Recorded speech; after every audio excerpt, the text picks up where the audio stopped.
ಬಿಜೆಪಿಗೆ ಹೊರಟಿದ್ದೀರಿ ಅನ್ನೋ ಚರ್ಚೆಗಳಿದ್ದಾವೆ. ಯಾರು ಹೇಳ್ತಾ ಇದ್ದಾರಲ್ಲ ಅವರೇ ಕೆಲವೊಂದು ದಿವಸದಲ್ಲಿ JDSಗೆ ಹೋಗ್ತಾರೆ, ನೋಡ್ತೀವಿ. ಸರ್ ಸಾಕಷ್ಟು ಗೊಂದಲ ಇದೆ ಸರ್. CM ಬದಲಾವಣೆ ಆಗುತ್ತೆ, ಸಚಿವ ಸಂಪುಟ ಯಾವುದು ಗೊಂದಲ ಇಲ್ಲ, ಕೆಲವೇ ದಿನದಲ್ಲಿ ಎಲ್ಲದಕ್ಕೂ ತೆರೆ ಬೀಳುತ್ತೆ. ಸರ್, ಈಗ ಈ ಮೊದಲು ಹುಕ್ಕೇರಿ ಜಂಕ್ಷನ್ ಆಗಿತ್ತು, ಈಗ ಅಥಣಿ ಜಂಕ್ಷನ್ ಆಗಿದೆ. ಲವರ್ಸ್ ಎಲ್ಲರೂ ಹೇಳದೇ ಇದ್ರೂ ಕೂಡ ಬಿಜೆಪಿಗೆ ಹೋಗ್ತಾರೆ ಅಂತಿದ್ದಾರೆ. ದುರುದ್ದೇಶದಿಂದ ಕೆಲವೊಂದು ಜನ ಚರ್ಚೆ ಮಾಡ್ತಿರ್ತಾರೆ. ಕೆಲಸ ಇಲ್ಲದ ಜನ ಅಂಥದ್ದು ಮಾಡ್ತಿರ್ತಾರೆ. ಅಂಥದಕ್ಕೆಲ್ಲನೂ ನಾವು ತಲೆ ಕೆಡಿಸ್ಕೊಳ್ಳೋದು ಅವಶ್ಯಕತೆ ಇಲ್ಲ.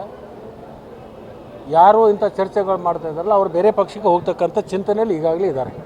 ಸರ್ ಕೊನೆವರೆಗೆ ಕಾಂಗ್ರೆಸ್ಸಲ್ಲಿ ಇರ್ತಾರೆ. ಯಾಕೆ ನಿನಗೆ ಅನುಮಾನ ಬಂದಿದೆ? ನಿನಗೆ ಎಲ್ಲಿಯಾದ್ರೂ ನಾನು ಹೇಳಿದ್ದೀನ ಬೇರೆ ಪಕ್ಷಕ್ಕೆ ಹೋಗ್ತೀನಿ? ಸರ್ ಬಿಜೆಪಿ ಹೋಗ್ತಾರೆ ಹೇಳೋರಿಗೆ ತಲೆ ಇಲ್ಲ, ಬುಡ ಇಲ್ಲ, ಅವ್ರಿಗೇನು ತೊಗೊಂಡು ನಾವಾಗೇನು ಮಾಡೋದು? ತೆರೆ ಬುಡ ಇಲ್ದವ್ರು ಹೇಳ್ತಿರ್ತಾರೆ. ಅಂಥವ್ರ ಬಗ್ಗೆ ನಾವ್ಯಾಕೆ ಅದನ್ನು ಉತ್ತರ ಕೊಡೋದು ಅವಶ್ಯಕತೆ ಇಲ್ಲ. ನನಗೆ ಮೈತುಂಬ ಕೆಲಸ ಇದೆ. ನನ್ನ ಕ್ಷೇತ್ರದ ಸಾಕಷ್ಟು ಕೆಲಸಗಳು ಕಾರ್ಯಗಳು ಮಾಡಬೇಕಾಗಿದೆ. ಅಲ್ಲಿಗೆ ಗೋಕಾಕ್ ಸಾವುಕಾರ ಹೇಳ್ತಾರೆ ಯಾವುದೇ ಕಾರಣಕ್ಕೂ ಲಕ್ಷ್ಮಣ್ ಸವದಿಗೆ ಬಿಜೆಪಿ ತಗೊಳ್ಳಲ್ಲ. ಅವರು BJPಯಾಗಿ ಇರಲ್ಲ. ಕೆಲವೇ ದಿವಸದಲ್ಲಿ ನೋಡ್ತಾರೆ ಅವರು JDSಗೆ ಹೋಗ್ತಾರೆ. ಈ ವಿಡಿಯೋ ನಿಮಗೆ ಇಷ್ಟವಾದಲ್ಲಿ ಲೈಕ್ ಮಾಡಿ, ಶೇರ್ ಮಾಡಿ, ಸಬ್ಸ್ಕ್ರೈಬ್ ಮಾಡಿ.